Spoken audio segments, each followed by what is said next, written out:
So in recent memory, I did another list of the cards to unban in Modern, and in addition to that, I also did a short video about the cards to unban in Legacy, which there are hardly any I wish that could be unbanned, because I think that format is, nowadays, pretty well balanced. However, while I have been talking a lot about the cards to unban in sanctioned formats, what about the more casual side of things? I haven't really talked about EDH in a while, so I figured, since I never really did it before, I decided to go over the top 5 cards that I would like to see unbanned in EDH. Now, to be fair, I think this ban list has a lot of cards that are banned for very good reason, and considering that EDH is meant to be a multiplayer format, the cards that, I guess you could say, that are in that ban list usually aren't as devastating in other formats that are normally just 1 versus 1. However, even though a lot of the cards in this list are banned for very good reason, there are quite a handful that I don't really think should belong, and maybe there's something that I have missed. There's something that maybe I don't know about, like a combo or interaction or something of that nature. But, like I said before, we're going to be talking about the top 5 cards to unban in EDH. So without further ado, let's get started. Coming in the 5 slot, this card is actually a really powerful card, and even outside of EDH, it's still a pretty powerful card. But I can't really see why it's banned, because there's a lot of cards that give a lot of value, a lot like it. This card is part of a cycle, and it's the Sylvan Primordial. While the other Primordials, I think, are also really, really good in this format, this one is, well, no different. It's really good. It destroys a bunch of non-creature permanents, and for each permanent destroyed, you get a forest. And this is nice because it can be either a basic forest or something along the lines of a stomping ground or something that shares just a forest subtype. Now, I think the reason this is banned is because, like a lot of creatures that have entered the battlefield ability, is Primordial can be abused if you blink it over again and again, but you also have to keep in mind this does cost 7 mana. Although it is green, and you likely will see a green creature come into play a bit earlier, just because of all the ramp in this format and being in green, which specializes in ramp, you'll likely see this a lot sooner than turn 7.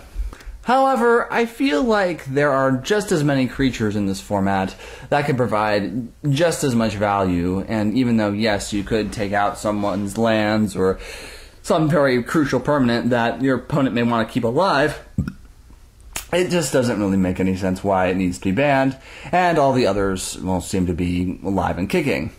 Personally, I think Diluvian Primordial, the blue version of this card, or the blue cycle member of this card, can be just as devastating if the game gets late enough, but honestly, the only way I can really see this being blown out of proportions if you continuously blink it, therefore destroying all your opponent's non-creature permanents and getting a bunch of lands in the process.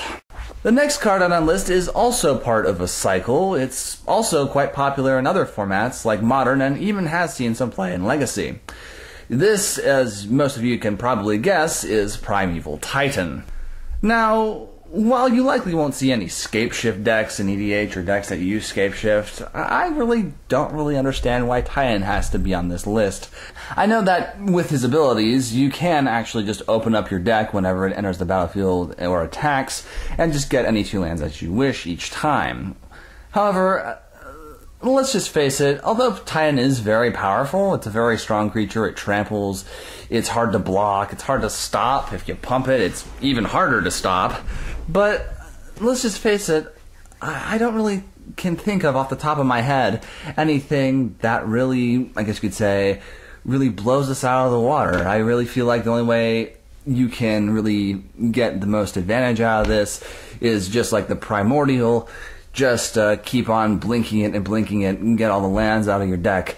There are several generals that do this, and I really feel like even though that is one possible or very few selected generals that this card can fit alongside, I really don't think it's that out of proportion.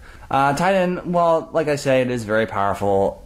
I don't think it's strong enough to really be on this list, and I think it should at least get another chance in this format. Next up, we have a card that maybe I'm really missing something here, because I'm not really sure why this is on the list. I know it's a very powerful card. It's a very popular tool in some Reanimator decks, most notably in Modern, but I think it one time was a very popular card in Legacy. The card I speak of is Gifts Ungiven, and yeah, you can argue this is an instant speed tutor that arguably gets you something that you want. But let's just face it, it's 4 mana, and there are several tutors in this format that are 1 mana and will get you the card that you need and not have to worry about putting things in the graveyard. Although sometimes you may actually want some things in the graveyard. I guess I just can't see why this is on here, just because I don't really, I off the top of my head can't really think of a really bonkers combo other than reanimating a creature or some other permanent that really goes with this card. And what's funny is there are several other cards in this format that, let's just face it, put stuff in your graveyard. I can't really see why this is there, because a lot of those cards cost a lot less. I guess if you know some reason why this is banned, I guess let me know about it in the comment section below.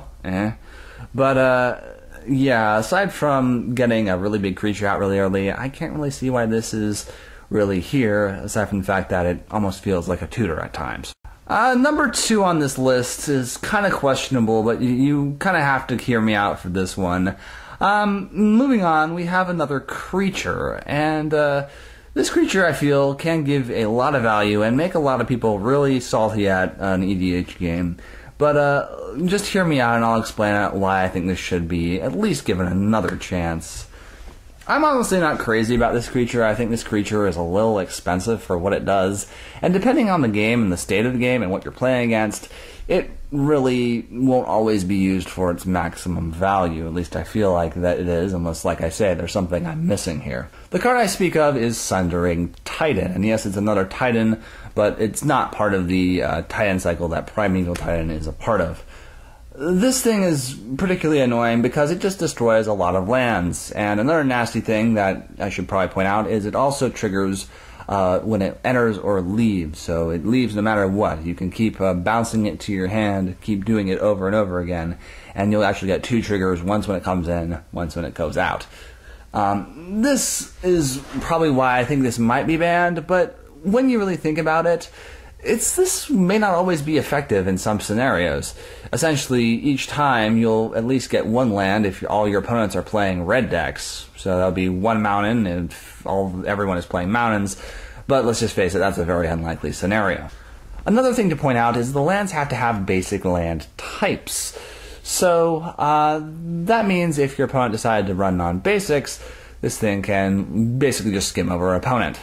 Like the other creatures I mentioned on this list, it can also be exploited by just using a blink mechanic, Rune of the Hidden Realm, Conjurer's Closet. I'm sure the list goes on and on.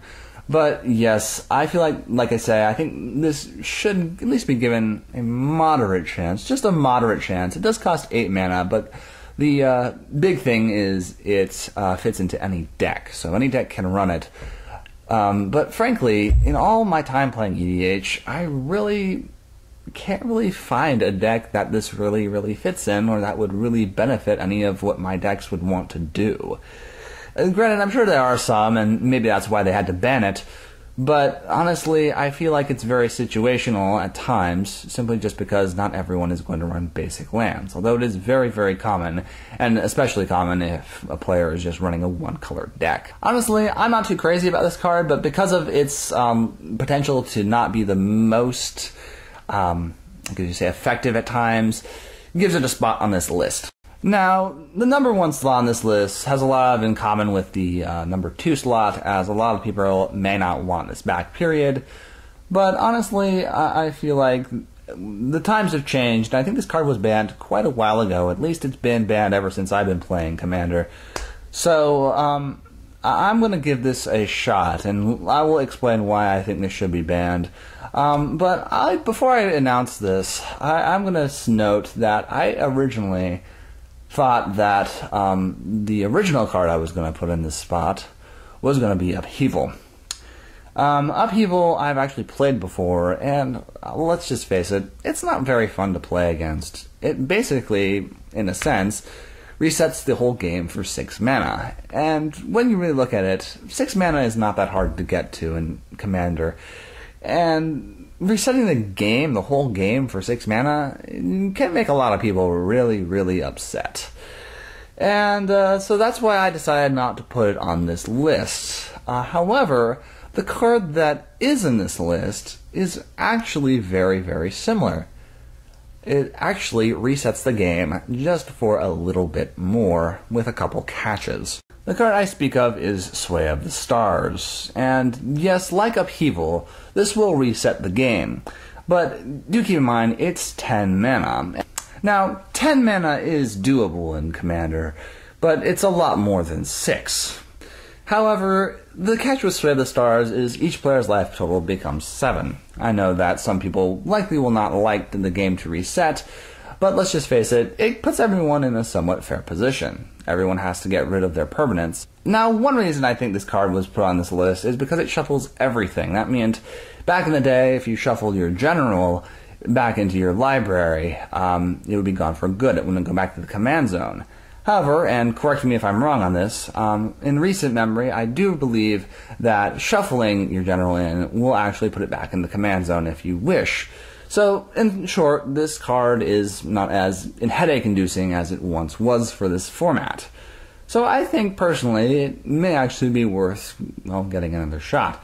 Also, do keep in mind, it puts everyone in somewhat of a fair position. Everyone will have 7 life, and therefore, let's just face it, the game will be quite a bit shorter. Odds are, the other players on the table will likely go after the person who casts this card. So, although it does do a lot for the game, a lot of people will likely just target that person. Plus, like I said before, it's 10 mana. It's not always that easy to cast, and let's just face it, even if it is cast, it really can backfire pretty hard. So yes, I apologize to everyone who thought Upheaval was on this list, but it is Sway of the Stars that takes the #1 spot, just because I feel like times have changed, the game has changed, and let's just face it, the player who casts it will usually get the most backlash from it. And that was my list of cards that need to be unbanned in Commander. Hot dog. There's some ones that I feel like at least deserve another chance, and some that I think are a little questionable, but I don't think really send the game over the top in really unbalanced territory. If there's a card I did not mention on this list that you think should be unbanned, feel free to tell me about it in the comment section below. And while you're at it, if this is your first time at my channel, please like and subscribe, as it helps get this and all my other videos out there. Once again, my name is Ryu Spector. I hope you all have a happy time gaming, and I will see you all next time.